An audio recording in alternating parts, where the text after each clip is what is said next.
All right. So last night, my daughter, and we might have been a day late, but whatever. Last night we watched on Amazon Prime the grand finale of Beast Games.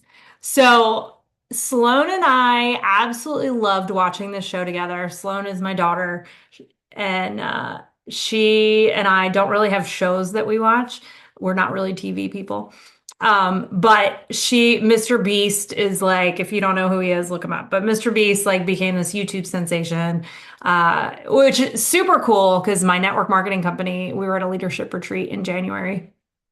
And the founder of our company showed a video of Mr. Beast when he was like a teenager saying like what he was going to build in the future. One day I'll look back and say I built this on YouTube. Well, he's far exceeded anything he ever thought he would build, but he has this show called Beast Games.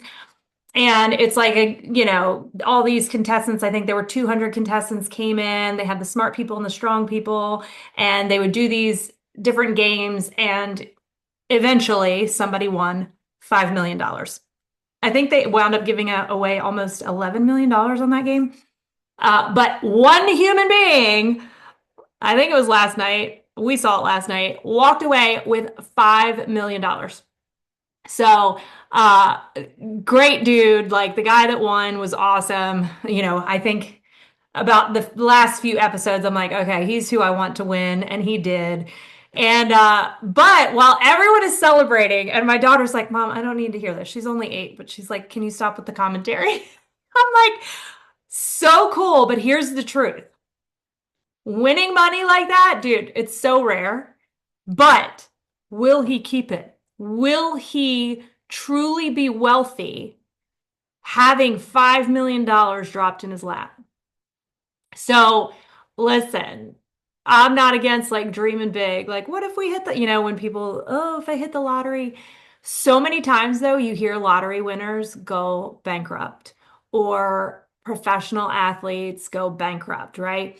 Um, so listen, I just want to share some things. I just want to share some things.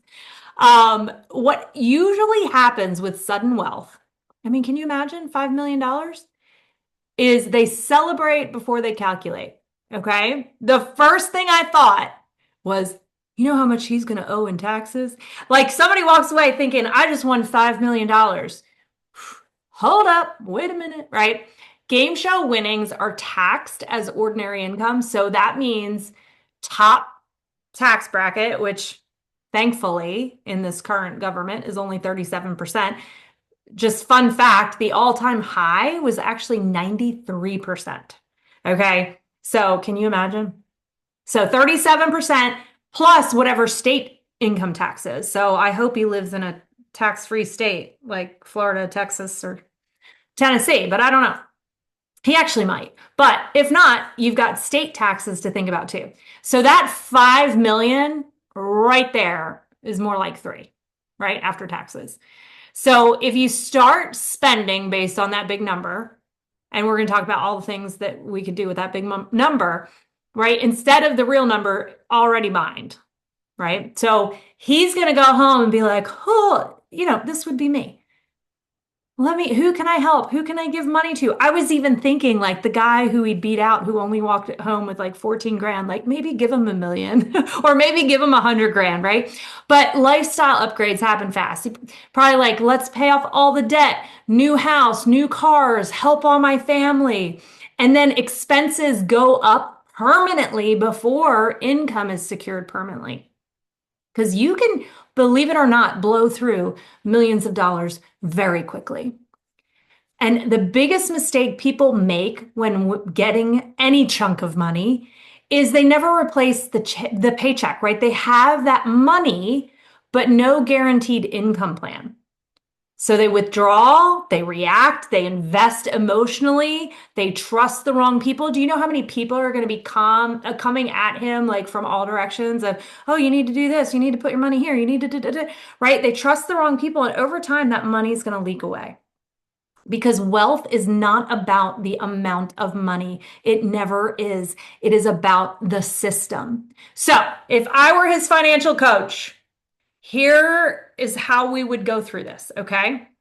Number one, we would handle taxes first. All right. Before touching anything, we calculate what's actually his. Set aside what belongs to Uncle Sam, bring in a CPA, right? You don't want to be messing with what you don't own, right? And you don't want to manage what you want until you know what you keep.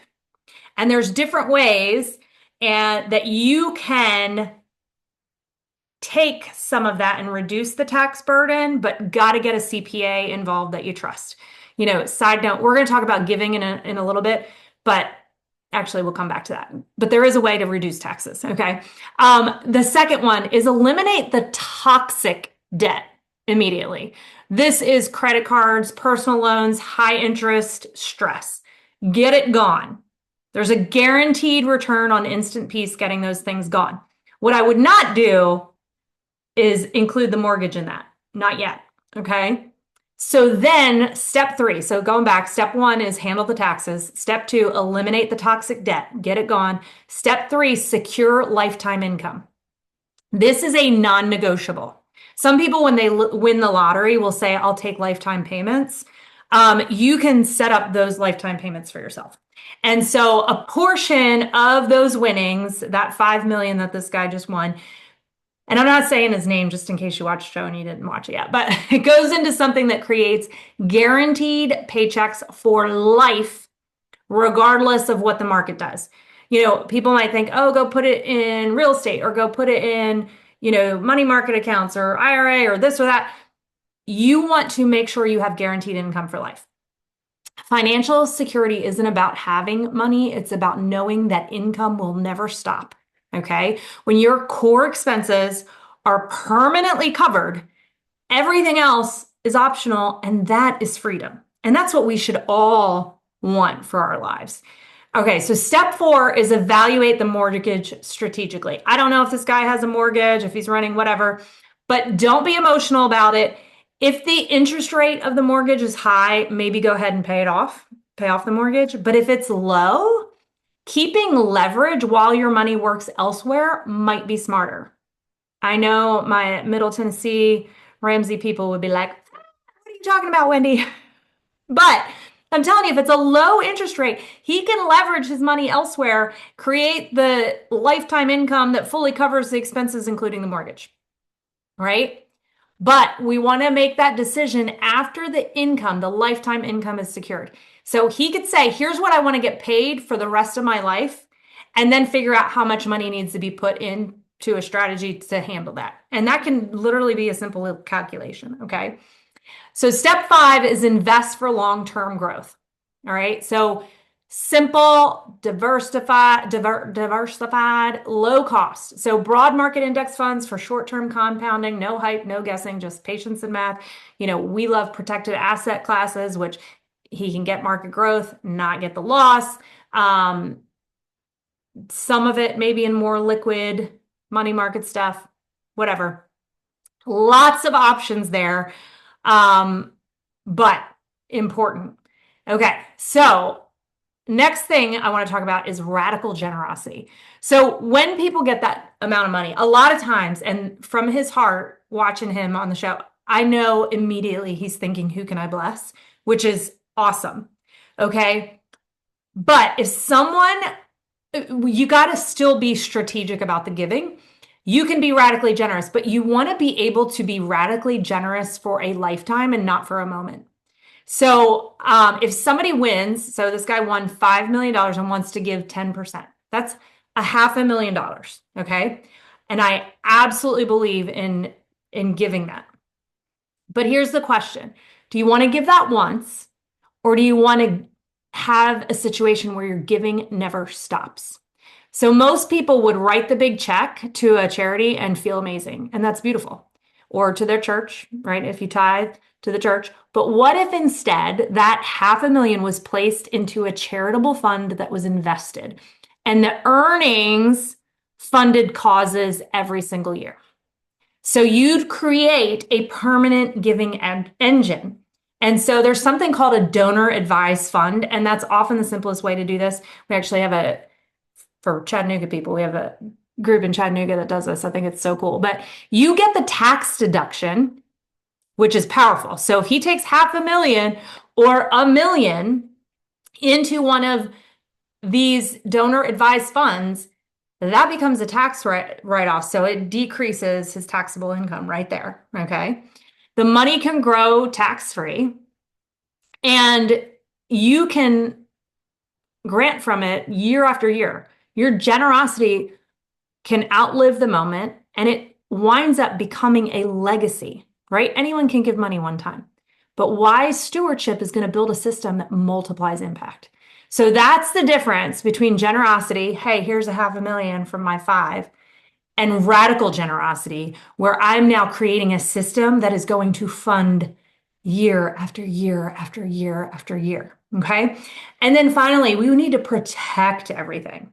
So, trusts, setting up trust structures, asset protection, insurance planning, a clear distribution strategy, because money without structure is exposed money. Whoo! And that sudden wealth all of a sudden attracts those sudden lawsuits, right? Sudden requests and sudden opportunities. And protection is wisdom. So a lot of wise people will say that we own nothing and control everything. So setting up a trust and figuring out, he has 3 kids, I think. So I would create generational wealth. So we don't want that 5 million to just go to us today, but we want that 5 million to, isn't it fun talking about that? We want that 5 million to become 10, 20, 30, 50 million for our generations beyond us.